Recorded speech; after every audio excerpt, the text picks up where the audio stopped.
السلام علیکم پیارے بچوں، آج کی اس ویڈیو میں ہم سیکھیں گے کہ ہمارے دوسرے ہفتے کا ٹاسک کیا ہے۔ ہم دوسرے ہفتے کے اسائنمنٹ کے حوالے سے بات کریں گے۔ اردو زبان و قواعد میں ہمیں دوسرے ہفتے میں جو کام دیا گیا ہے وہ ہے مکالمہ نگاری۔ جیسا کہ آپ سب دیکھ سکتے ہیں کہ مکالمہ نگاری ہمارے اس دوسرے ہفتے کا کام ہے، جس میں ہم نے بات کرنی ہے کہ مکالمہ ہوتا کیا ہے۔ مکالمہ ایک اچھا مکالمہ اور معیاری مکالمہ لکھنے کے لیے ہمیں کن اصول و ضوابط کی پابندی کرنی ہے، اس کے لیے ہم بات کریں گے اس ویڈیو میں۔ آئیے اپنے سبق کا آغاز کرتے ہیں۔ سب سے پہلے ہمیں یہ معلوم ہونا چاہیے کہ مکالمہ ہوتا کیا ہے۔ مکالمہ دو یا دو سے زیادہ افراد کے درمیان گفتگو مکالمہ کہلاتی ہے۔ ہم روزمرہ کی جو بات چیت کرتے ہیں اسے ہم مکالمہ کہہ سکتے ہیں۔ اس گفتگو کو جب ہم تحریری صورت میں بیان کرتے ہیں تو یہ مکالمہ نگاری کہلاتی ہے۔ مکالمہ لکھتے ہوئے آپ کو کن اصول و ضوابط کو مد نظر رکھنا ہے کہ ان اصولوں پر عمل کرتے ہوئے آپ ایک بہترین اور اچھا مکالمہ جو ہے وہ تحریر کر سکتے ہیں۔ تو اس میں سب سے پہلا اصول یہ ہے کہ مکالمہ عمر، تعلیم اور طرز زندگی کے مطابق ہو، زبان عام فہم اور سادہ ہونی چاہیے۔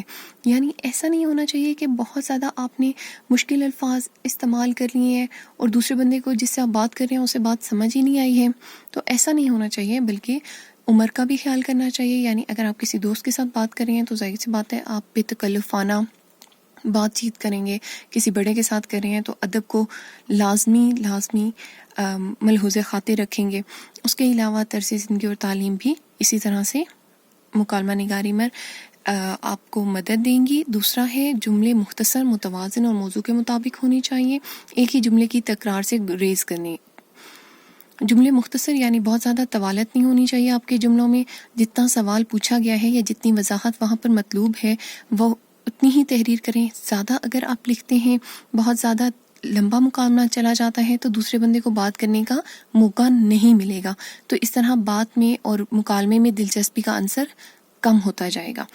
تیسرا ہے مکالمے میں افراد کے احساسات اور محسوسات کا بھی خیال رکھا جائے اور تحریر کرتے وقت حقیقی انداز اختیار کیا جائے۔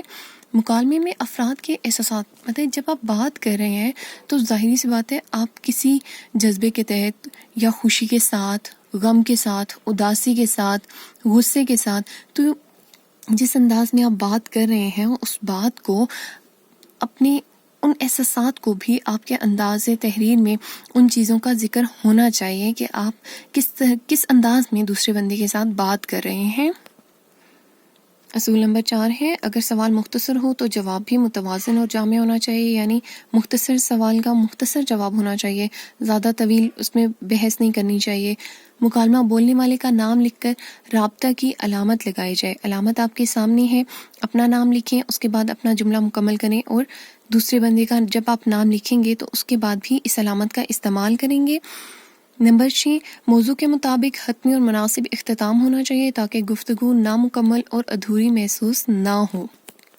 مناسب اختتام اس طرح سے ہونا چاہیے کہ کوئی نہ کوئی نتیجہ ضرور اخذ ہوا ہو، کوئی مثبت بات آپ نے اس پوری بات میں سے، اس پورے مکالمے میں کہیں نہ کہیں کوئی ایک ایسی بات ہوگی جس سے آپ نے کچھ نہ کچھ سیکھا ہے۔ تو اختتام ایسا ہونا چاہیے جہاں پر بات جو ہے وہ مکمل ہو گئی ہے اور آپ اس کے اختلاف یا اس کی مخالفت میں بات کر رہے تھے تو آپ اس کے لیے قائل ہو چکے ہیں۔ غرض کے اختتام معنی خیز ہونا چاہیے، یعنی ایسی بات کی جائے جو دوسرے پر اثر رکھتی ہوں۔ مکالمے کی مشق کے لیے ضروری ہے کہ آپ اپنی اردو زبان و قواعد کی کتاب کا صفحہ نمبر 5 جس میں پہلا جو مکالمہ دیا گیا ہے اس میں ایک انسان کے مکالمے تحریر ہیں اور دوسرے جو ہیں وہ اپنی زبانی ادا کرنے ہیں۔ یہ مشق آپ اپنے والد یا والدہ کے ساتھ یا بہن یا بھائی کے ساتھ، کسی بڑے بہن یا بھائی کے ساتھ اس کی مشق کر سکتے ہیں تاکہ آپ کو مزہ آئے گا، آپ کو معلوم پڑے گا کہ انہی اصولوں و ضوابط کو مد نظر رکھتے ہوئے آپ اب اپنے اس مکالمے کو مکمل کریں تاکہ آپ کو معلوم پڑ سکے کہ مکالمہ کس طرح سے ادا کیا جاتا ہے۔ زبانی مشق کرنے کے بعد آپ کا اگلا سوال جو ہے، جو تحریری کام ہے آپ کا اردو زبان و قواعد کا، وہ ہے آپ کا ملازم یا گھر کا کوئی فرد گیس کا چولہا جلتا چھوڑ کر اپنے کاموں میں مصروف ہے۔ آپ اسے گیس کے قدرتی ذرائع مثلاً پانی اور بجلی کی اہمیت اور بچت کے بارے میں بتا رہے ہیں۔ ہونے والی گفتگو کو مکالمے کی صورت میں تحریر کیجیے۔ سوال آپ کے سامنے ہے، اب آپ کو سب سے پہلے کرنا کیا ہے کہ آپ کو معلوم ہونا چاہیے کہ اس موضوع پر آپ گیس، پانی اور بجلی کی اہمیت اور بچت کے بارے میں اپنے ملازم کو کیا باتیں بتا سکتے ہیں، اور اس کا بہترین حل یہ ہے کہ آپ سب سے پہلے ایک رف سا خاکہ بنائیں جس میں آپ کی اور ملازم کی گفتگو کے اہم نکات کو آپ یہاں پر تحریر کر سکتے ہیں۔